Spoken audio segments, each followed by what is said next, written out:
کہ جنگلوں میں جانور ہیں، یعنی کہ اگر آپ افریقہ کے جنگلات میں چلے جائیں تو وہاں دیکھیں کہ کتنے جانور ایسے ہیں، یعنی کہ کتنی مادائیں ایسی ہیں جانوروں کی جو ڈلیوری کے وقت ان کی ڈیتھ ہوئی، آپ کو کوئی ایک بھی نہیں ملے گی.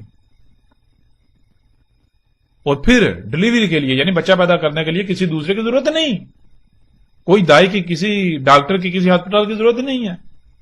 جنگلوں میں کتنے آپ کو جانور کے ہسپتال نظر آئیں گے، جنگلوں میں آپ کو کتنی فریجیں نظر آئیں گی، کتنے اے سی نظر آئیں گے.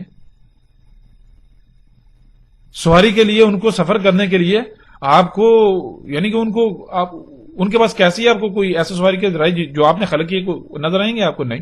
اس کے باوجود آپ غور کریں کہ کچھ چڑیاں ایسی ہیں جو پوری دنیا کا ایک سال میں چکر کاٹتی ہیں. کیسے کاٹتی ہیں؟ وہ ایک خاص قسم کا پھل کھاتی ہیں، ایک خاص قسم کا پھل جو پوری دنیا میں اگتا ہے لیکن ایک خاص موسم میں.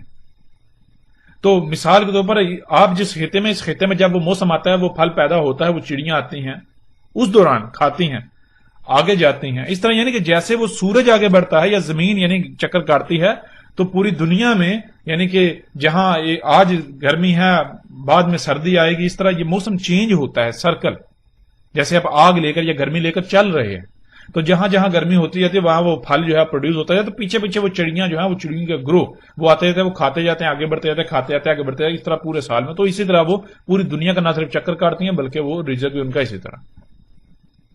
اس طرح آپ کو پرندوں کی کئی مثالیں ملیں گی، کئی مثالیں ملیں گی. بھوکی نہیں رہتی، کوئی پرندہ بھوکا نہیں مار رہا جو فطرت پر انحصار کر رہا ہے. اگر بھوکے مارے ہیں تو یہ انسان کی وجہ سے، جو انسان نے بیڑا گرک کر دیا، ان کی دنیا بھی تباہ کر دی.